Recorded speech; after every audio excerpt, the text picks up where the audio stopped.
Sur le plan religieux, il faut que les Africains comprennent que leurs ancêtres qui ont été colonisés, qui ont été torturés, qui ont été massacrés pour les forcer à accepter la colonisation, ont également été torturés, massacrés et maltraités pour changer de religion. Les conversions au christianisme ont été faites par la force et par la violence.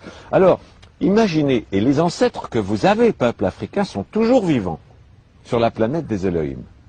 Et ils vous regardent, et ils voient leurs descendants, vous, s'habiller comme leurs tortureurs. Ils voient leurs descendants aller dans les églises qui ont été mises en place par leurs tortureurs.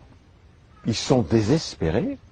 Si vous voulez retrouver la vérité qui est le culte de vos ancêtres, débaptisez-vous, apostasiez de la religion des colonisateurs, jetez les vêtements des colonisateurs, retrouvez les vêtements africains, retrouvez la culture africaine, retrouvez les religions d'avant la colonisation.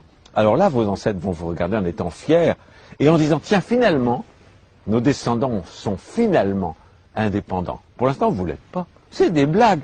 On vous fait croire à l'indépendance. Il y a un drapeau, il y a des... C'est des pantins, mais qui sont aux ordres des pouvoirs internationaux. Et vous le savez, en prenant un maximum d'argent qu'ils mettent sur des comptes en Suisse. Et en même temps, l'Afrique meurt de faim un peu partout.